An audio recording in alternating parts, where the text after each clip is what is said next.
Hello, everyone. Welcome to this episode of the Tax Bite podcast series. My name is Peter, and I'm very happy to welcome you to this last episode, this final episode in our series about the future proofing of the statutory reporting function.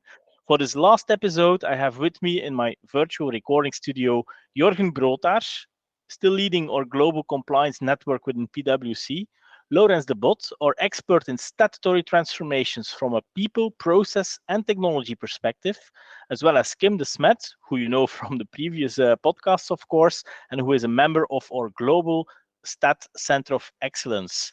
Now, we have reached the final episode in this series about the future proofing of statutory reporting function. That means that we have already covered a lot in the previous episodes. We had a look at the typical challenges and how you can create a framework to define the best suited operating model. We have talked about the data strategy and how to ensure that you can maintain dual GAAP ledgers.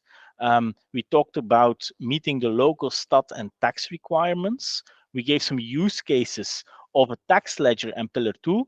So I'm wondering, Jorgen, what can we still cover in this last session? Thanks, Peter. And today we want to bring this all together through some real-life examples. We want to give some insights in how companies can deliver in practice on the transformation of the stat and tax function. The objective is to give you insights on how to start and structure stat and tax transformation projects, on how to manage the execution, and on how to ensure continuity during the transformation. And then finally, we will obviously also look at the future once a transformation project has been completed. Now, during the previous episodes, we shared important topics to consider in a stat function transformation. And as you will have noticed, there are quite some elements to be taken into account. It will be key to create a solid transformation plan, taking into account all interdependencies, and of course, to not jeopardize in any way your ongoing obligations. I know it sounds scary and like mission impossible, but it certainly is not. With the right approach, it can be done, delivering on all your business objectives. Okay, thanks, Jurgen. Now I'm curious, and it sounds like we have done this before. So, can we talk a little bit more about the use cases that there have been? What are the typical characteristics of a company that goes through this journey? Lawrence, can you help us with that? Of course, Peter. Let me start by saying that it's hard to define the one company that goes through this journey. There is no real definition, but we can certainly provide some characteristics or underlying challenges which you can recognize. To name a few, the need for process optimization, leveraging, for instance, technology. Just think of increased standardization of processes, better usage of technology to support, for instance, the gap to stat conversion or the stat production, and many more. Secondly, there is the need for better governance and control. This often translates itself in the desire to better manage timelines, to avoid penalties, or even worse, having business impact by not being able, for instance, to go for certain tenders if statutory financial statements will be late. Another characteristic is the need to reduce costs. I don't think that needs a lot of explanation. This is what we see across most organizations today. These are common examples of what we would call direct drivers for a stat transformation. But there are also more indirect drivers where the stat function needs to adapt because of other changes in the organization or in the business context. Think about the introduction of new requirements such as Pillar 2 or ESG. Suddenly the stat function becomes part of the solution because we see, for example, tax functions requiring faster and better access to the stat data to be able to provide potential Pillar 2 provisions. Another indirect driver is the centralization of finance functions, which is also probably the most common driver for stat transformations. As clients centralize their finance function, you often see some or a lot of in-territory infrastructure no longer being there. And then you, of course, need to rethink your stat function. So to summarize, stat functions are required to deliver more with less. Are there any of these elements that sound familiar to our audience? Then they are probably in a position to question whether a stat and tax function shouldn't be transformed or isn't being transformed as we speak. And the same diversity we also see in our use cases. We assist clients in different industries that are on different levels of maturity when it comes to their organizational structure. There is no one size fits all. But there are elements that we see coming back, and there is a common blueprint that we can start from. Also, the outcome might differ from organization to organization.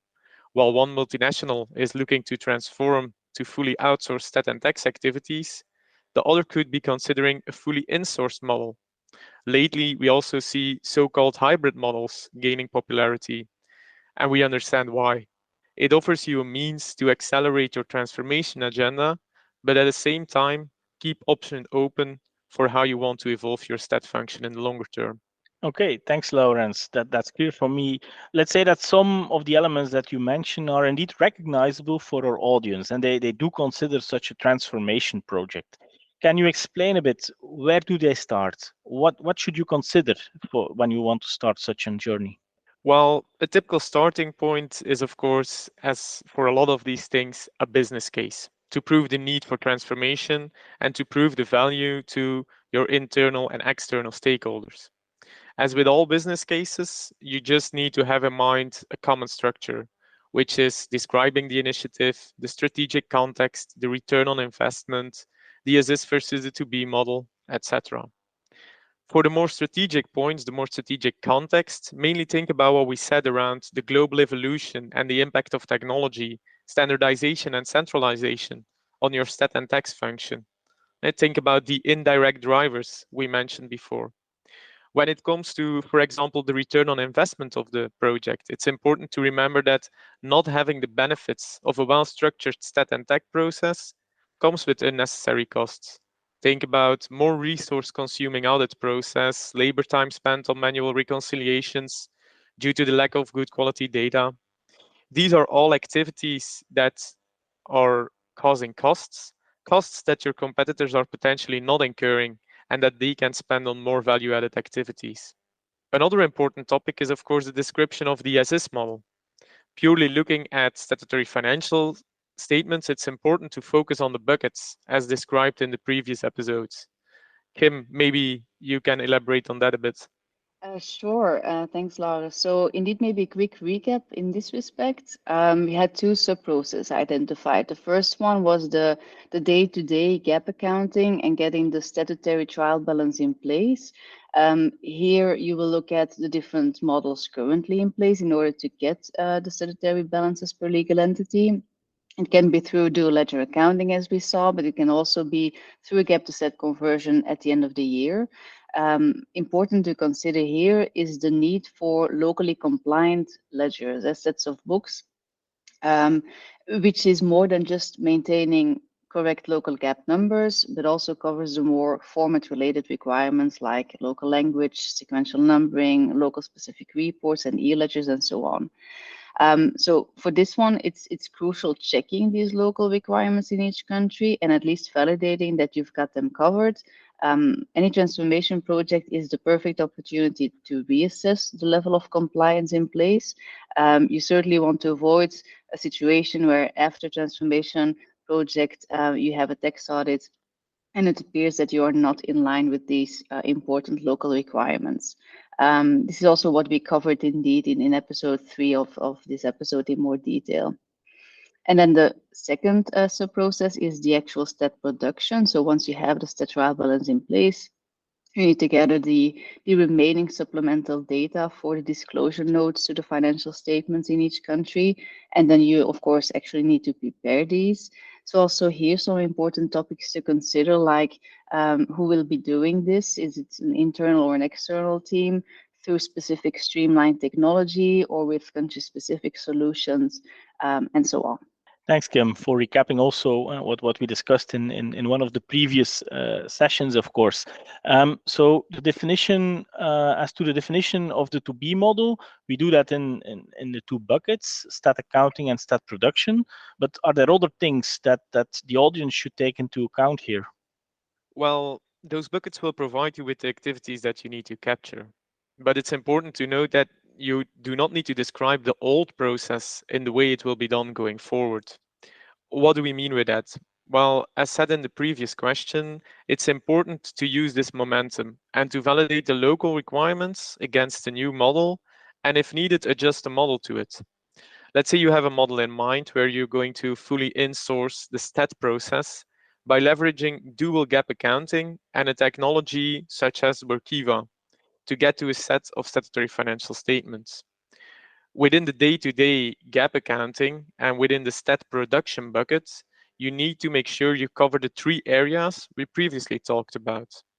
These three areas are people and organization, process and data, and technology.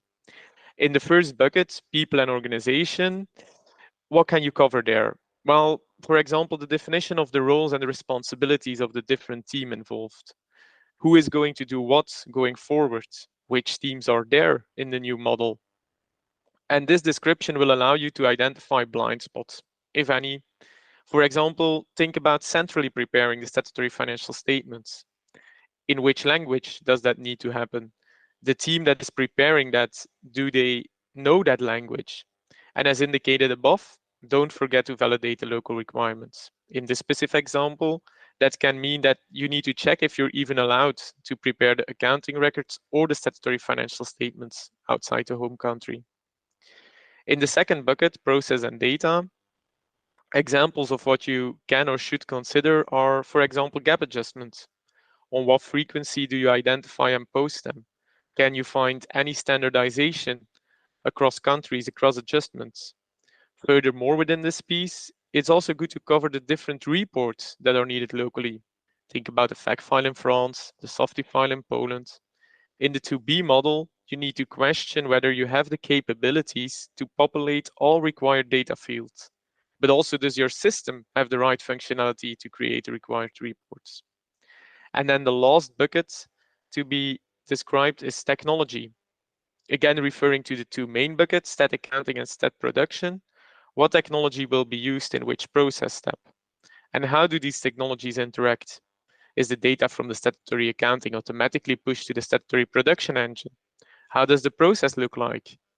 As you will need to ensure that both are aligned, but at the same time, avoid repeating activities in two systems. Okay, thank you, Lauren. So we have now the description of the initiative and the strategic context. We described the as is versus the to be model. We considered all areas involved. So we can start, right? And the benefits must be the only thing that is still missing. No, Jorgen? Not really, Peter. There is one remaining key element to consider, which will be crucial for the success of your transformation project, and that is the transition. Obviously, you need to assure to have a good transition program in place, supported by the right methodologies and tools. We, for instance, at PwC, we've got a dedicated team to support any transition in the context of connected compliance of our client. And this will include program management, monitoring and escalation, and obviously the broader stakeholder management. And quite some parties are typically involved indeed in the transition. But maybe that's something for a future session, Peter. But for now, I would like to spend a bit more time on the opening balance reconciliation. Why? Because to me, this is the key to success for any stat transformation. Get it right, and you will create great value. Get it wrong, and you will have made a lot of changes, but not solved the underlying issues. So, the opening balance reconciliation. What does this cover, and why is it important? The opening balance reconciliation, it's a walkthrough from the group balances currently in your system, in your ERP, to the local gap balances used for the last official financial statements. And as described in previous sessions, there can be all type of different adjustments leading to differences between those two sets of numbers. Often we find clients in situations where they don't have a transactional reconciliation between these two sets. Typical issues coming out of that are not being able to explain certain balances during a tax audit, the risk of entering adjustments not or twice. So if you want to evolve to a future-proof statutory reporting function, it's key to have governance on this process and to structurally capture these adjustments while avoiding risks such as, for instance, losing audit trails. So what needs to be done? You need to assure that as part of the knowledge capture process, You identify, you document, and you test any correction made between the data in your ERP and the amounts that end up in your statutory financial statements. This will require tie-outs to both the ERP system as well as those final versions officially filed of the statutory financial statements. What then also needs to be done is that for any correction identified, that may be a mapping, it can be an adjustment, you need to assure that supporting documentation is available of good quality and that you feel technically comfortable with the correction being made. And you analyze how and when this adjustment will potentially in the future need to be reversed. And then finally, probably you will end up with gaps or adjustments where the background is no longer available. For these, you're going to need to set up a separate process, combining both the business knowledge within the organization as well as broad accounting and tax technical expertise. Because you will need to decide whether, for instance, adjustments you don't have supporting documentation for anymore, whether they need to be reversed. You need to understand the tax implications and what have you. So all of this, it seems a lot of hard work, but the good news is that you are able to do the opening balance reconciliation process in parallel or even in anticipation of a broader transformation project.